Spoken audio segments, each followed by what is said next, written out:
This is the first time na tayo ay mag-Bible study sa Sunday, no? At nilaan natin yung 30 minutes na ating gawain para sa pag-Bible study. In-encourage ko lahat, kapatid, na magbukas na kanilang mga Biblia sa tuwing tayo ay nag-Bible study, no? Nasabi ko na ito dati, kung sinabing Bible study, mayroong dalawang salita dyan. Ano yung mga salita sa Bible study? Bible at saka study. No?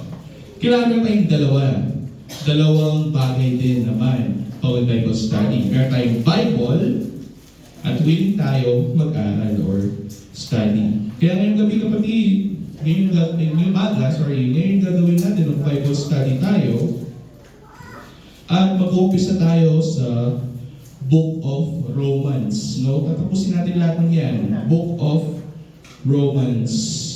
Ang Romans, kapatid, ay ang sulat ni Pablo sa mga taga-Roma noong unang panahon. At dyan po tayo mag-umpisa sapagkat dyan naiahiyag ang Ebanghelyo ng ating mahal na Panginoong Jesucristo. Ito ay sistematiko at ito ay chapter by chapter na ating pag-aaralan ngayong umaga na ito. Kaya ang umaga na ito, ang umpisahan natin ay ang chapter 1 ng Romans or the book of Romans. Like every other Bible study, samahan niyo po ko, kay on point ko ngayon, samahan niyo po ko sa may clean panalangin sa ating Panginoon. Ama, narito kami sa pag-aaral ng mga salita. Ngayon, umaga na ito, parapatin mo na ang bawat isa ay malinis ang kanilang mga puso't isipan, mawalan ng pag-aalala, pag-aalinlangan, mga problema, makalimutan muna, O Diyos, upang makatuon ang aming atensyon, ang aming puso't isipan sa pag-aaralan namin mga banal na salita na galing din naman sa iyo, O Panginoon.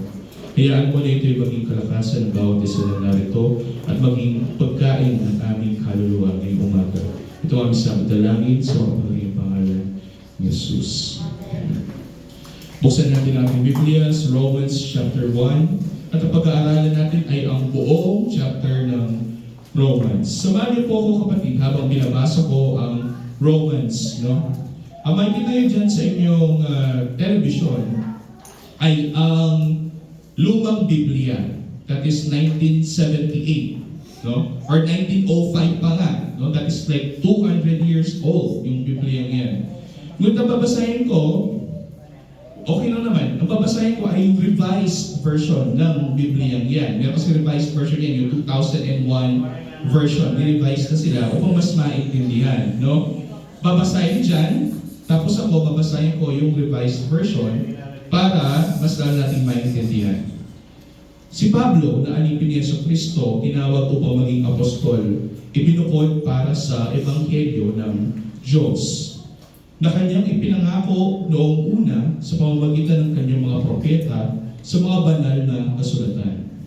Tungkol sa kanyang anak na mula sa binhi ni David ayon sa laman at ipinahayag na anak ng Diyos na may kapangyarihan ayon sa Espiritu ng kabanalan sa pamamagitan ng pagkabuhay mula sa mga patay. Sino ito? Na ito ay si Jesucristo na ating Panginoon. Sa pamamagitan niya ay tumanggap kami ng biyaya at pagka-apostol para sa pagsunod sa pananampalataya sa lahat ng mga bansa dahil sa kanyang pangalan. Sa mga ito ay kasama kayo ng mga tinawag kay Jesucristo. Matatapos po tayo dyan sa Romans chapter 1 verse 1 to 7. Tulad ng lahat ng mga pagsusulat, kahit naman hanggang ngayon, kapag meron ka sinusulatang tao, o meron pa sinusulatang institusyon, anong una-unang sasabihin? Pagbati, di ba? Pagbati ng magandang pagbati or greetings. No? Ano ito yung ginawa ni Pablo? Nagkaroon siya ng tinatawag na greetings o pagbati sa mga tao na taga-Roma, mga Kristyano na mga taga-Roma, at sa pagbati ni Pablo, kapatid, meron siyang ipinahayag na katotohanan sa kanilang lahat. Anong tawag doon? Ebanghelyo, which is gospel sa English. No? Kapag sinabing gospel or ebanghelyo noong unang panahon, ito ay nagta-translate sa tinatawag natin magandang balita o mabuting balita. Sa English, that is good news. No? May bad news, mayroon ding good news. At ito yung magandang balita, ang sabi ni Pablo. Makita mo dito kapatid sa verse 1 na si Pablo daw ay tinawag mismo na maging alipin ng ating mahal na Panginoong Jesucristo. Sinasabi na bilang mga Kristiyano, tayong lahat ay alipin, pero hindi na alipin ng kasalanan, kundi alipin na ng Diyos na buhay sa pamamagitan ng ating mahal na Panginoong Jesucristo. At tayo ay ibinukod o inihiwalay sa mundong ito para sa Ebanghelyo ng Diyos. Tayo ay nandito upang ipalaganap ang Ebanghelyo ng Diyos. This is a mission or misyon ng bawat Kristiyano. Hindi lamang kami ni Pastor, hindi lamang yung mga manggagawa tulad ni Brother Marvin, bagkus tayong lahat, ito ang ating misyon. Tayo ay ibinukod ng Diyos para sa Kanyang Ebanghelyo. At ito daw sa verse 2, nasabi dito na tayo daw ay ipinangako nung una pa na itong Ebanghelyo nito ay mapapasa atin sa pamamagitan ng mga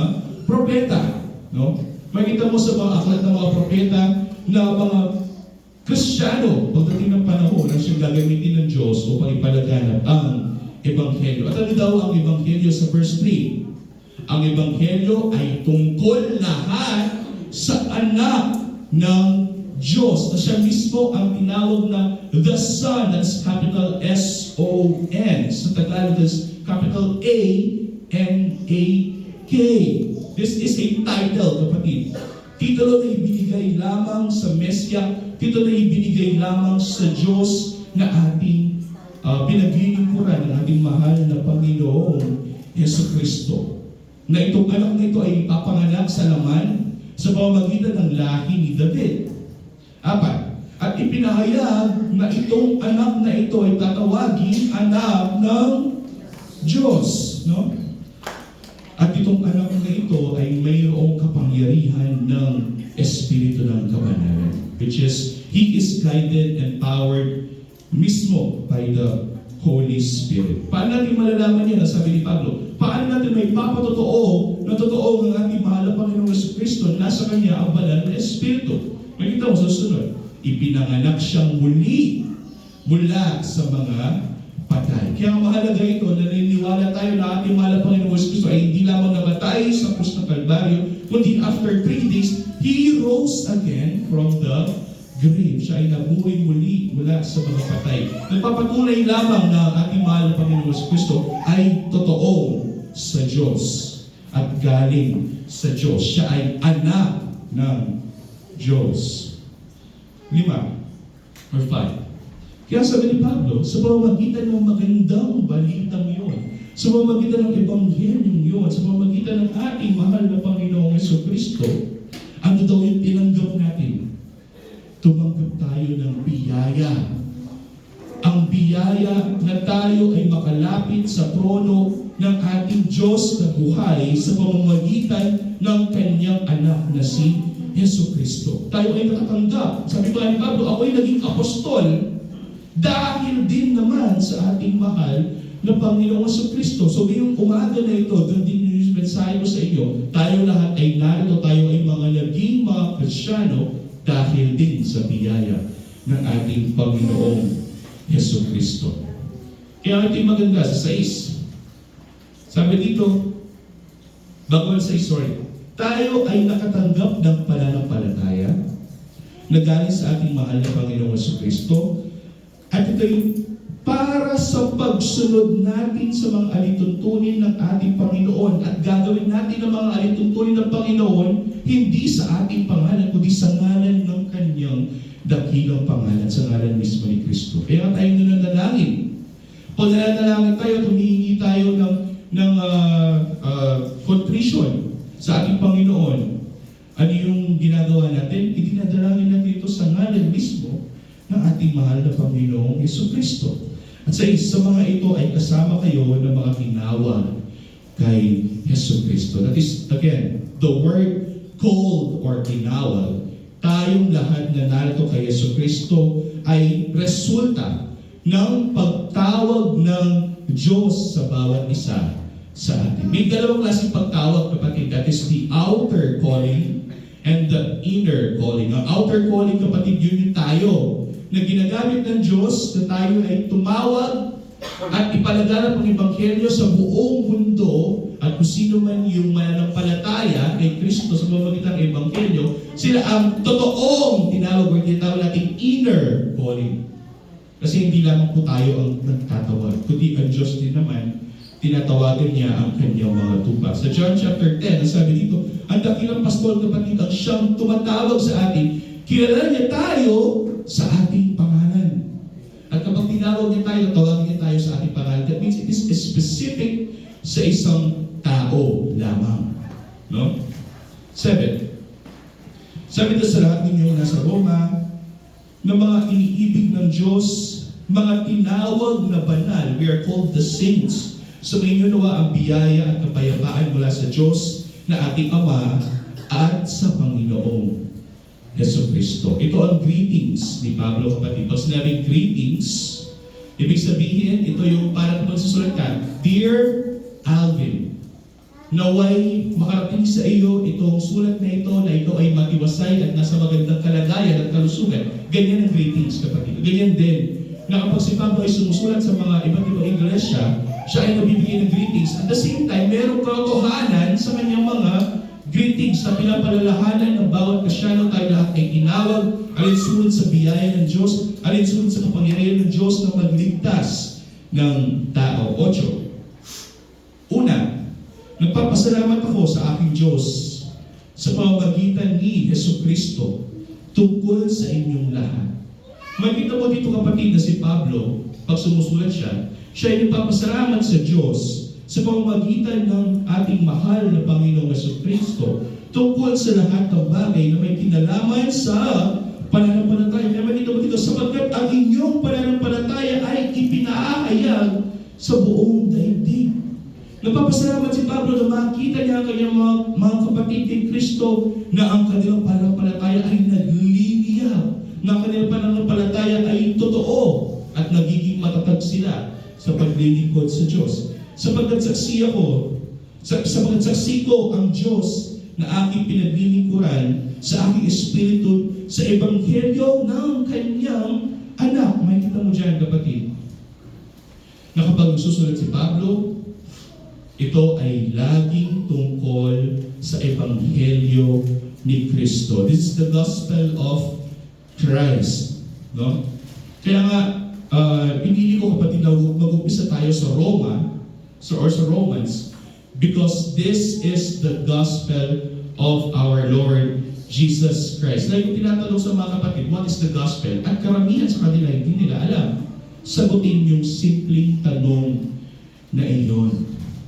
Kaya sabi ko sa aking asawa, gusto na aking asawa mag-start ako sa Gospels. John, Matthew, Mark, John, Luke. Pero sabi ko, let's start sa systematic gospel muna, which is Romans. Sapagkat saksi ko ang Diyos na aking pinaglilingkuran sa aking espiritu sa Ebanghelyo ng kanyang anak, na walang tigil na binabanggit ko kayo sa aking panalangin. Na ang ating kapatid na si Pablo, nung siya ay nabubuhay sa mundong ito, walang tigil na siya ay nanalangin para sa mga Kristiyano, na ganyan din ang ginagawa ng inyong mga kapatid. No? At lagi kong hinihiling sa anumang paraan sa pamamagitan ng kalooban ng Diyos na makapunta sa inyo. Bakit ito sinabi ni Pablo? Kasi nakakulong siya, kapatid. Noong oras na ito, sumusunod sa mga taga-Roma, siya ay nakakulong. Hindi siya makapunta sa mga taga-Roma, kaya sinusulatan lamang sila ni Pablo. No? Kawawa din siya, actually. Si Pablo ay nagdusa sa ngalan ng Kristo. 11. Sapagkat nasasabik ako, makita kayo, upang may bakain ko sa inyo ang ilang kaloob na espiritual upang mapatibay kayo. Hindi gusto ni Pablo, no? Na mabisita yung mga taga-Roma upang mapatibay sila sa espiritual na pamumuhay. Tandaan, hindi po tayo nandito upang tayo ay sumagana sa pisikal na buhay, kundi tayo ay sumagana sa espiritual na buhay. Kahit si John, kapatid, sinulatan niya, yung mga tao, kapatid, sabi niya, brethren, kahit gusto niya na tayo ay sumasagana sa ating pisikal na buhay, ang pagsagana natin sa pisikal na buhay ay angkop din naman sa pagsagana natin sa espiritual na buhay. Pero ang pagsagana sa pisikal na buhay ay hindi absolute, kapatid. Ibig sabihin nun ay hindi nangyayari sa lahat ng mga Kristiyano. Pero ano yung nangyayari sa lahat ng mga Kristiyano? Lahat ng mga Kristiyano ay sumasagana sa espiritual na buhay. 12. Sa mga tweet ay upang kapwa tayo mapalakas sa pamamagitan ng pananampalataya ng isa't isa. Yung ibig sabihin, kapatid, ng mga pagtitipon tulad ng umaga na ito, na tayo mga magkakapatid kay Kristo, kaya tayo nagkikita-kita bawat Sunday, hindi para magmayabangan sa isa't isa o ipakita natin yung bago nating sapatos o yung bago nating dress. No. Or makipagchismisan sa ating mga kapatid. Hindi. Kaya tayo nagkikita rito upang magpalakasan tayo sa isa't isa. Kung may problema ang kapatid, itulog sa atin, bigyan natin siya ng encouragement o tulungan natin. Sapagkat tayong lahat, mga Kristiyano ay inuusig ng mundong ito. So meron tayong kanya-kanyang mga giyera na nilalabanan. We have our own battles. At kapag tayo ay nangihina, huwag kalimutan, may kapatid tayo kay Kristo na ating mapapanigan. 13. Nais kong malaman ninyo mga kapatid na madalas kong hinalak na makapunta sa inyo. Hindi siya makapunta sapagkat siya ay nakakulong.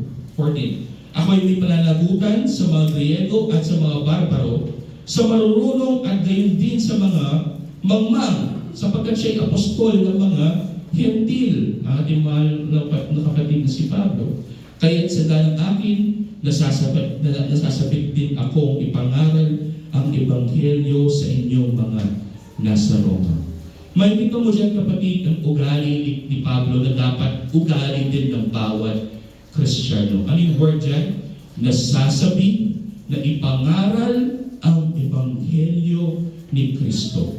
Kaya nga sa ganang akin ay handa akong ipangaral. Sa lumang translation at handa. Pero sa bagong translation, it is nasasabi kasi sa English, joy. No? Nasasabi siya na ipangaral ang Ebanghelyo sa mga taga-Roma. Kaya ito yung pinnacle na dapat tayong lahat ay mayroong ganito sa 16. Sapagkat hindi ko ikinakahiya ang Ebanghelyo. Na dapat tayo mga Kristiyano, hindi natin ikinakahiya ang Ebanghelyo ni Kristo. Bakit? Sapagkat ang Ebanghelyo ay ang kapangyarihan ng Diyos upang magligtas ng tao. Kung hindi ito naiintindihan ng tao, ang Ebanghelyo ni Kristo, tingin mo ba mayroong kaligtasan sa Kanya? Ito yung problema natin, kapatid. Kaya lagi tinatanong, what is the gospel? Ano yung pagkakaintindi nyo sa Ebanghelyo ni Kristo? Sapagkat kung hindi natin naiintindihan yung Ebanghelyo ni Kristo, paano namin malalaman kung ikaw nga ay totoong iniligtas? Sapagkat ang kapangyarihan ng Diyos upang magligtas ng tao ay sa pamamagitan ng Ebanghelyo ni Kristo. Sabi din ni Pablo, sapagkat hindi ko ikinakahiya ang Ebanghelyo, sapagkat ito ang kapangyarihan ng Diyos para sa kaligtasan ng bawat sumasampalataya kay Kristo. Nung unay sa mga Hudyo at ngayon naman sa mga Griego. Nung unay sa mga Israelita, ngayon naman sa lahat ng lahi ng tao. 17. Sapagkat dito ang katwiran ng Diyos ay nakahayag mula sa pananampalataya. Makikita mo dyan, kapatid, ang katwiran daw ng Diyos or the righteousness of God ay naipinahayag sa tao hindi sa pamamagitan ng kanyang paggawa ng mabuti. Bagkus ito ay sa pamamagitan ng pananampalataya kay Kristo at pananampalataya sa mabuting balita na ibinigay sa atin ni Kristo, which is the gospel, kapatid, na ito'y ibinigay sa bawat sumasampalataya sa Kanya. Makita mo dito sa 17, sapagkat dito ang katwiran ng Diyos or the righteousness of God is manifested, is revealed through or from faith, mula sa pananampalataya. At ito'y matatapos din naman sa pananampalataya. sa pananampalataya hanggang sa pananampalataya. Gaya ng nasusulat, ngunit ang taong matuwid ay mabubuhay sa pamamagitan ng pananampalataya. Inulit ito ni Pablo sa Romans chapter 4, no? That faith is the one that makes us justified in front of God. Na ang pananampalataya ang dahilan kung bakit tayo ay nagiging matuwid sa harapan ng isang banal na Diyos. At ang pananampalataya nito ay ano? May dalawang word dyan. Believing and trusting. Tagalog kapatid, paniniwala at pagtitiwala. Naniniwala ka sa mga bagay na hindi mo nakikita o nakita, at nagtitiwala ka rin naman sa paniniwalang yon. Lahat naman tayo ay hindi nakita si Kristo ng personal. Amen po ba? Lahat po ba tayo nakita natin si Kristo na nakapako sa krus? Hindi. Nakita ko ba si Kristo na nabuhay muli? Nakita ko ba si Kristo na lumakad sa mundong ito ng pagaling ng karamdaman? Pero bakit ka naniniwala? At bakit ka rin nagtitiwala sa kanyang kakayahan na magpagaling ng karamdaman, na patawarin ang iyong kasalanan, na babalikan ka pagdating ng panahon? Hindi ka ba nagtataka? Hindi mo nakita si Kristo, pero naniniwala at nagtitiwala ka sa kanya. Ang tawag dyan, kapatid, in short, ay pananampalataya, o sa English is faith. And sabi dito, that is a gift from God. Ito'y galing sa Diyos na ibinigay sa lahat ng mga taong tinawag para kay Kristo. 18. Hindi nakakatakot at dito tayo mag-focus. Sabi dito, sapagkat ang poot ng Diyos. What is poot? Other word for poot? Galit. Very good. Ang Diyos hindi lamang siya mapagmahal. Ang Diyos hindi lamang siya maawain o mahabatin. Ang Diyos din naman ay napupuot at nagagalit. Hindi ko ito sinusugarcoat kapatid. Ba't ko sinasabi ko sa inyo ang katotohanan? At ito ang katotohanan. Sapagkat ang poot ng Diyos ay nahayag mula sa langit laban sa lahat ng kalikuan at kasamaan ng mga tao, na sa pamamagitan ng kanilang kasamaan ay pinipigil ang katotohanan. May kita mo dyan kapatid, na ang poot ng Diyos ay nahihayag mula sa langit, ibinukos sa mundong ito dahil sa kasalanan ng tao, dahil sa kalikuan ng tao, dahil sa pagsaway ng tao. Ito yung estado ng tao. Ano yung estado ng tao? Lagi siyang pasaway sa Diyos. At makita mo dyan, na mga sinasawata sa ibang termino, na pinipigil ang katotohanan sa pamamagitan ng kalikuan. Nung ako ay may sakit kapatid, may sakit ako, dahil ako ay isang nurse sa pangalan, registered nurse sa pangalan. Pag may sakit ako at inuubo ko, sasabihin ko na lang sa asawa ko, huwag lang akong maggamot kasi okay lang. Kaya naman ng katawan ko na labanan itong kung ano man yung nasa baga ko. After 1 month, lumalala yung aking pag-ubo. Sabi ko na naman sa asawa ko, huwag na, hindi ko naman kailangan ng gamot eh. Kaya naman ng katawan ko na labanan itong karamdaman ko na ito. Pero after 3 months, kapatid, hindi ko na kaya, malapit na akong mamatay, dinala ako sa emergency. At doon nakita nila na meron akong pulmonya. Bakit ko sinabi ito? Sinasabi ito kasi yan ang estado ng tao. Ang estado ng tao, kapatid, alam niyang siya ay nagkakasala. Ang estado ng tao, alam niyang mayroong problema sa kanya. Mayroong maruming guilt sa kanya. Mayroong kasamaan sa kanya. At alam din naman ng tao na mayroong solusyon sa kanyang problema, hindi ba? Alam ko na mayroong gamot para sa aking ubo. Pero anong ginawa ko? Mas nagtiwala ako sa kakayahan ko. Ganyan din tayo, mga makasalanang tao. Mas pinagkakatiwalaan natin ang ating sarili na kaya natin iligtas yung ating sarili mula sa estadong makasalanan. Sa pamamagitan ng ano? Sa pamamagitan ng paggawa ng mabuti. Di ba natin ganyan yung ginagawa natin? O, manakaw ko pangin eh.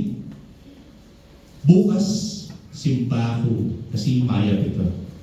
Ginawa ko parok, labanan ken, mayab at dapat. Ganyan tayo mga tao. Na yung ating guilt o yung ating pakiramdam, yung masakit nating loob kapag sa tuwing tayo gumagawa ng kasalanan, tinatakpan natin ang ating sariling paggawa ng mabuti. Kaya nga kapag ipinapahayag yung Ebanghelyo ni Kristo na wala sa paggawa ninyo ng mabuti na kayo'y maliligtas, bagkus kapag kayo ay maniniwala sa mga nagawa ni Kristo, hindi sa mga nagawa ninyo, kundi sa mga nagawa ni Kristo, doon lang kayo maliligtas. Ano yung gagawin ng isang tao o kasalanan? Sinasawata ang katotohanan. Pinipigilan ang katotohanan. Ayaw maniwala sa Ebanghelyo ni Kristo. Totoo yan, ata. Mag-preach tamong biyaya ng Diyos, mag-preach tamong gagawa ng Kristo para kaya tamo, nang sabihan ng taong malambat na makagulokyan, ng taong malambat ng sasamba, sabihan, totoo yan. Kasi, nung wala na ka man dapat ang masanting, yan ang mamaligtas. Sino ba nagsabi na yung mga makasalanang gumagawa ng marumi ay maliligtas? Hindi. Pero ang sinasabi dito na kung ikaw ay patuloy na aasa sa iyong sarili para sa iyong kaligtasan, again, ang topic natin dito ay about kaligtasan ng kaluluwa. Kung ikaw ay laging aasa sa iyong sarili, mamamatay ka. Pero tingnan natin ang estado ng tao. Ang estado daw ng tao sa kanyang natural na pagkatao, ang katotohanan ni Kristo ay lagi niyang sinasawata o pinipigilan. 19. Sapagkat ang maaaring malaman tungkol sa Diyos ay hayag sa kanila. Alam naman natin eh. Kahit yung mga Kristyano nag-a-attend na ng church for 30 years, kasi sabi na 30 years, 40 years na daw sila sa church, alam naman nila yung katotohanan eh. Pero sinasawata nila ang katotohanan. Sinabi dito ni Pablo, sapagkat ang maaaring malaman tungkol sa Diyos ay hayag na sa kanila. Alam na nila totoo. Yamang ito ay ipinahayag ng Diyos sa kanila. Mula pa ng likhain ng sanlibutan, ang kanyang walang hanggang kapangyarihan at pagka-Diyos, bagamat hindi nakikita, ay naunawaan at nakita sa pamamagitan ng mga bagay ng kanyang ginawa upang wala silang maitadahilan. Ano yung sinasabi dito ni Pablo? Na tayong lahat ay nilikha ng Diyos. Tingin niyo ba ang tao ang naglikha sa tao? Kaya bang likhain ng tao ang kanyang sarili? Pero sinasabi ito ng Biblia, alam naman natin yung katotohanan na yun eh, na hindi natin kayang likhain yung ating sarili. Kahit gaano kaganda yung siyensya natin ngayon, hindi nila kayang maglikha ng tao sa pamamagitan ng artificial na mga bagay. Pero, hindi pa rin tayo naniniwala sa Diyos. Nilikha na nga tayo ng Diyos. May wangis ka na nga. Pero may mga tao na pilit hindi naniniwala sa Diyos. Kaya sabi dito ni Pablo, kahit sinabi mo na hindi mo narinig yung Ebanghelyo, the fact lamang na nakikita mo ang buwan at ang araw, ay katibayan na mayroong Diyos. At mayroong naglikha ng mga bagay na yan. At kung hindi ka pa naniniwala na walang Diyos, ito yung nakakatakot. 21. Sapagkat kahit kilala nila ang Diyos, siya ay hindi nila niluwalhati bilang Diyos.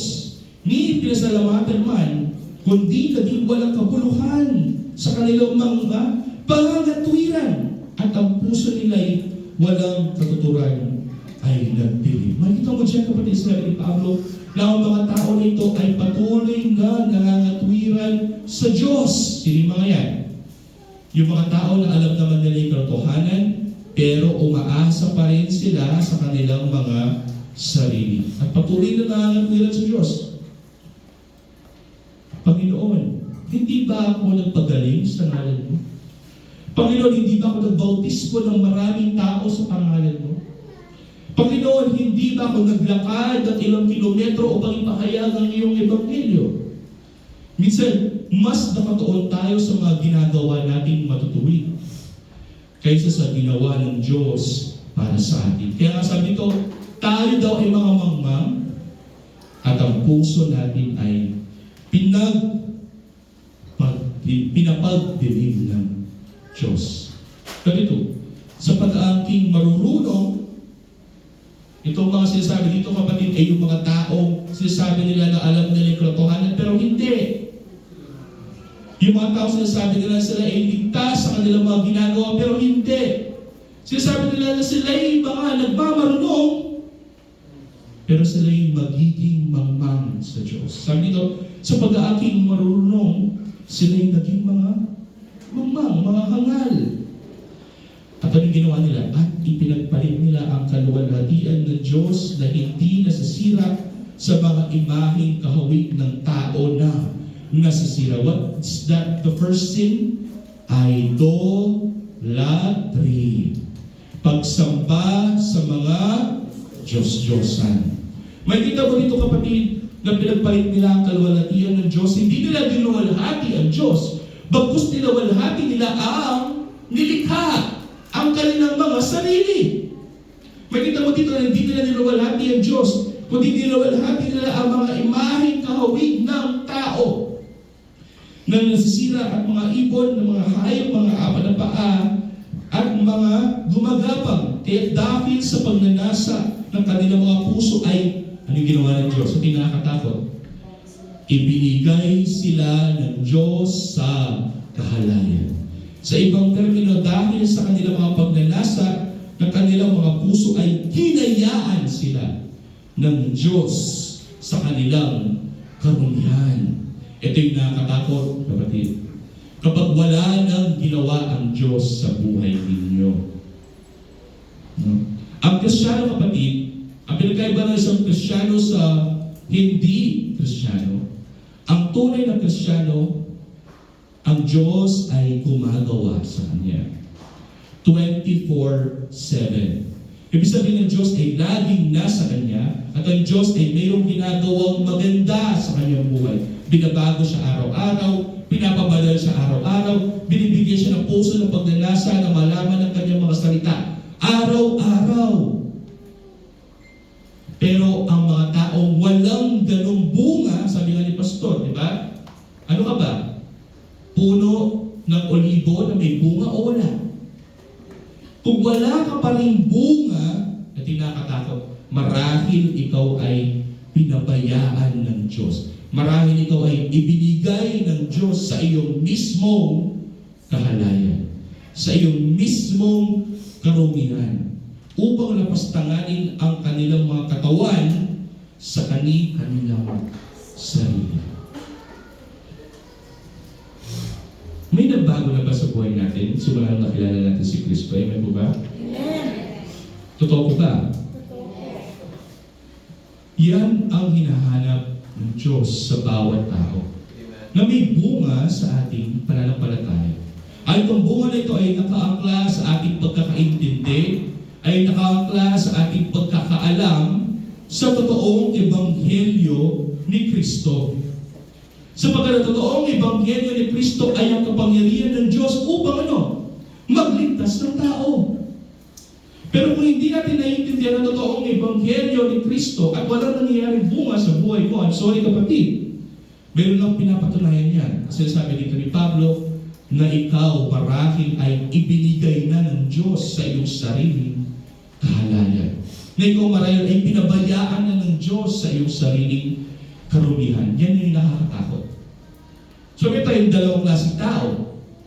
Yung mga tao pinabayaan na ng Diyos, na hinayaan na lamang sila, at mayroong mga tao na patuloy na ginagabayan ng Diyos sa pamamagitan ng kanyang biyaya. Patuloy na pinapatatag ng Diyos sa pamamagitan ng biyayang pananampalataya kay Kristo. Na patuloy tayong binabago ng Diyos at pinapabanal ng Diyos upang nais din naman ng Diyos na makasama tayo.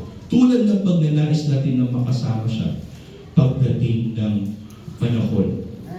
Kaya, tanungin ninyo ang inyong sarili. Sino ka ba sa dalawa? Ikaw ba ay pinabayaan ng Diyos at patuloy ka pa rin lumalakad sa kalikuan? O may nagbago na sa iyo at patuloy kang pinabago ng Diyos sa araw-araw mong gawain? 25. Sapagkat pinalitan nila ang kasinungalingan ang katotohanan Diyos. At sila'y sumamba at naglingkod sa nilalang, sa halip na sa lumalang, na siyang pinupuri magpakailanman. Amen. O siya nawa. Ano sasabi natin ni Pablo? Na dapat sana ang niluluwalhati natin ang Diyos lamang. Meron tayong kasabihan dito sa Reformed Theology. Which is the five solas. Sola Scriptura, sola gratia, by grace alone, sola fide, by faith alone, solus Christus in Christ alone, and the last one is what? Soli Deo Gloria. For the glory of God alone. Na dapat sa ating buhay ang Diyos lamang ang niluluwalhati. Pero yung ginawa natin, niluwalhati natin kahit ang ating mga sarili. Niluwalhati kahit ang tao. Ang kanilang ebanghelista ay niluluwalhati at tinataas. Ang kanilang pastor ay sinasamba, niluluhuran, pinagsaserbisyuhan. Pero ang Panginoon siya ay bumaba rito sa mundo ito, siya ang nagserbisyo para sa mga tupa. Na dapat sana yun yung ginagawa ng pastor. Pero yung ginawa ng mga tupa, pinaglingkuran, pinagserbisyuhan, niluwalhati ang kanilang pastor. At tawag dyan, idolatry o pagsamba sa mga Diyos-Diyosan. Pinalitan nila ang katotohanan ng ni Kristo ng isang kasinungalingan. At sila'y nagsisamba at nangalingkod sa nilalang, sa tao, kaysa sa Diyos o yung lumalang na siyang gumawa sa atin. Kaya sabi dito ni Pablo, napakahalaga nito. Kaya sabi siya nawa or amen. Mas nabing amen sa unang panahon nito ay totoo, ito'y mahalaga. Na kailangan alam natin lahat na ang kaluwalhatian ng Diyos ay hindi para sa tao, kundi ang kaluwalhatian ng Diyos ay para sa Kanya lamang. Amen po ba? Amen. Kaya nga pag nagpapatotoo tayo dito, we make sure, next time, kung magpapatotoo tayo dito, make sure na hindi ninyo niluluwalhati yung ating mga kapatid. Make sure na hindi ninyo niluluwalhati si pastor. Okay lang na pasalamatan niyo si pastor. Pero tandaan, si pastor ay hindi likha lamang ng Diyos. Si pastor ay ginamit lamang ng Diyos upang pagpalain ka ng Diyos. Ang pagpapala ay hindi galing ni pastor. Ang pagpapala ay galing sa Diyos. Kaya kung tayo ay magpapasalamat sa Diyos dito sa pulpito ng Diyos mismo, marapati natin na 100% ang Diyos ang naluluwalhati. Hindi natin walatin si pastor. Kahit si pastor ayaw niya. Sasabihin ni pastor, glory to God, glory to God. No? Pag siya glorify ni pastor, ang lawan ng pastor. I-bounce back niya. Biyanin ang Dino. Why? Because all the glory, all power, all honor, and praise must be to God alone. Ano nangyari sa mga tao? Ano nangyari sa mga tao nagsasamba sa mga Diyos-Diyosan? 26. Dahil dito'y hinayaan sila ng Diyos. Ibinigay sila ng Diyos sa mga mahalay na pagdanasa. Ipinagpalit ng kanilang mga babae ang likas na pagkipagtalik sa dilikas. At gayon din naman, ang mga lalaki nang iwan ang likas na pagkipagtalik sa mga babae ay nag-alab sa kanilang pagnanasa sa isa't isa. Isa yung kapat sa mga sinyalis na baka pinapabayaan ka ng Diyos. No? This is truth, kapatid. Totoo ito. Gumagawa ng kahalayan ang mga lalaki sa kapwa lalaki at tumatanggap sa kanilang sarili ng kaparusahan ng kanilang pagkakamali. At palibas ay hindi nila minabuting kilalanin ng Diyos. Hinayaan sila ng Diyos sa isang mahalay na pag-iisip upang gawin ang mga bagay na hindi nararapat. Anong ginamit ng diablo? Anong ginamit ng laman? Kahalayan. Anong kahalayan? Kahalayang sexual. Kahit sa mga pastor, kapatid, kahit sa mga manggagawa sa iglesia, ano yung unang-unang kasalanan na gagawin nila? Hindi lang idolatry, kapatid. Ang unang gagawin ng isang Kristiyano ay what? Sexual immorality. Kahit ako, kapatid, minsan matutukso ako dyan. Ay makikita akong sexy babae, papalingon ako sa kanya habang nagdadrive. Or may makikita akong sumasayaw sa Facebook, sa mga reels na hindi ko sinasadyang makita. Bababad ko yung aking sarili ng 5 seconds. 5 seconds lang. Tapos 5 seconds magiging 10 seconds. Diba? Ganyan tayo. Pero ang Kristyano, ang gagawin ng Kristyano, hindi ibababad yung kanyang puso sa mga ganyang kahalayan. Bagkus lalabanan niya ito. Because we are called to fight a good fight of faith. We are called to fight our flesh. Labanan ng ating sarili. Napuno sila ng lahat ng uri ng kasamaan, kalikuan, kasakiman, kahalayan, at puno ng inggit, pagpaslang, pag-aaway, pandaraya, katusukan, may hilig sa chismis. Hindi po nasabi niya. Basahin natin sa 29.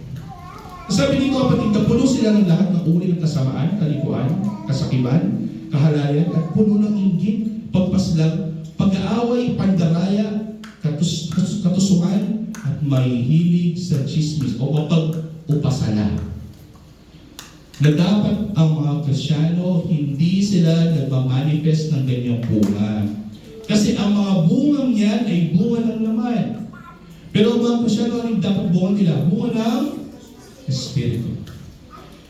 Mga mapanirang puri, sinisiraan natin yung mga tao, sinisiraan natin yung mga kapatid, sinisiraan natin yung ating kongregasyon, yung ating pastor, yung mga manggagawa, mga napopoon sa Diyos, mga walang pakundangan, mga palalo, mga mapagmataas, mga manggagawa ng masasamang bagay, mga suwail sa mga magulang. Kahit yung pagsaway sa mga magulang ay senyales na ikaw ay pinabayaan ng Diyos. Ang bato-bato sa langit, sabi nila, ang tamaan, wag magagalit. Kapag tinamaan ka ng bato, ano sinabi ng Biblia, bagayin mo lang? Okay. Ito ang mga tinapay ng Diyos. Sinasabi ko na sa inyo. Nung kung tayo ay patuloy na sumusuway sa ating mga magulang, gumagawa ng masama, nagchismis, nagpapalalo, sinisiraan yung mga tao, mayroon tayong bunga, pero hindi ito bunga ng Espiritu, hindi bunga ng laman. At marahil mayroon ka senyales na ikaw ay pinapabayaan ng Diyos. Ito yung nakakatakot. Mga hangal, mga hindi tapat sa kanilang mga pangako, hindi mapagmahal, mga walang awa. Nalalaman nila ang mga inuutos ng Diyos na ang mga gumagawa ng gayong mga bagay ay karapat-dapat sa kamatayan, ngunit hindi lamang nila ginagawa mga gayon, kundi sinasang-ayunan pa ang mga gumagawa ng mga iyon. Sino yung mga yan? Yung mga taong hindi iniligtas ng Diyos. Yung mga taong pinabayaan na ng Diyos. Napansin ko na oras na pala. Kaya bibigyan ko kayo ng conclusion ngayong umaga na ito. Tandaan, ang kapangyarihan ng Ebanghelyo sa daigdig ay ang kapangyarihan ng Ebanghelyo ni Kristo. Ito ay hindi Ebanghelyo ni Pablo, ito ay hindi Ebanghelyo ni Pedro o Ebanghelyo ni Pastor Noel. Ito ay Ebanghelyo mismo ng ating Panginoong Jesucristo. Ito yung pag-aaralan natin kapag every Bible study. At nag-start tayo sa Romans chapter 1. Ang Ebanghelyo ni Kristo ay may kapangyarihang magligtas ng tao. Ang kapangyarihan ng magligtas ng Diyos ay sa pamamagitan ng kanyang Ebanghelyo. Ano pa? Ang Diyos ay napupuot sa mga taong walang bunga ng Espiritu. Na ang puot ng Diyos ay nananatili sa mga taong may bunga ng kalikuan at kasamaan. At ang puot ng Diyos ay nananatili hanggang sa mga oras na ito. Kaya pagdating na pala kapag naibuhos ang puot ng Diyos, ang ibubuhos sa dagat-dagatang apoy, kung saan nararapat yung mga taong gumagawa ng kalikuan.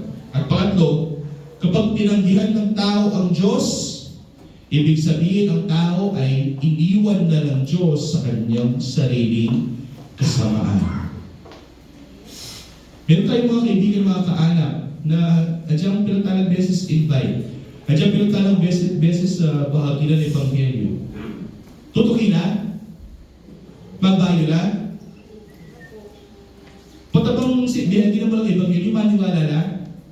Alin, eh? Atin mga yan. Bakit? Kasi sinabi sa Biblia, may dalawang klaseng tao. Yung mga taong ang Diyos ay gumagawa sa kanila kaya naniniwala sila at sumasampalataya kay Kristo. At meron din mga tao na pinabayaan na ng Diyos sa kanilang kasamaan at kalikuan. No? Kaya nga tandaan, ang ebanghelyo ang nagpapatunay sa kondisyon ng tao. Ano yung kondisyon ng tao?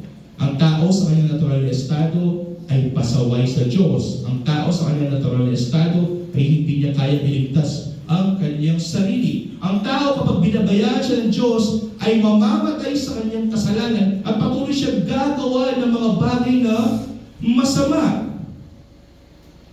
Kaya ano yung kailangan ng tao? Kung ang tao hindi niya kaya iligtas ang kanyang sarili, kung ang tao ay patuloy na gumagawa ng masama, kailangan niya ng magandang balita.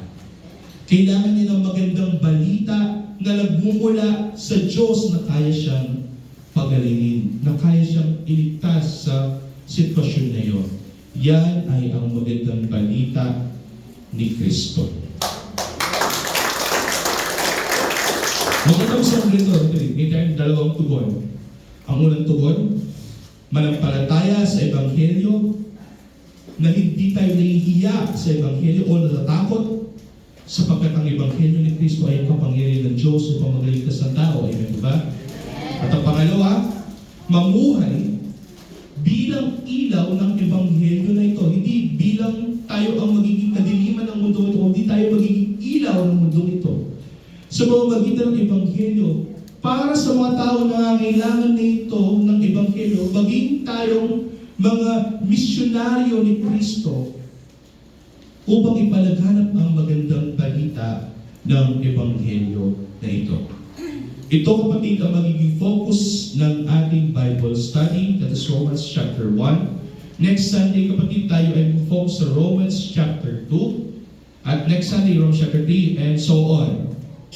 Hanggang sa maunawaan natin ang Ebanghelyo ni Kristo. Ano yung pointers natin ngayong umaga na ito? Ang Ebanghelyo ng Diyos, ang kapangyarihan ng Diyos upang magligtas ng tao. At ang tao ay kailangan ng kaligtasan sapagkat ang tao sa kanyang natural na estado ay masama, makasalanan, at laging gumagawa ng hindi maganda. At alam nila yung katotohanan pero pinipigilan nila ito. Alam nila mayroong Diyos pero hindi sila naniniwala at nagtitiwala. Kaya, Romans chapter 2, pag-aralan natin next Sunday. Manalangin tayo. Ama, maraming salamat sa Bible study nito. Maraming salamat sa iyong mga banal na salita. Marapatin mo, Diyos, na sa pagpapatuloy ng aming pagsamba sa iyo, na ikaw ay maluwalhati ng todo ngayong umaga nito. Natanggapin mo itong aming pagpupuri at pagsamba na malimahalimuyak sa iyong harapan. Ito ang aming samudalangin sa mga pangalang pangalan ni Jesus.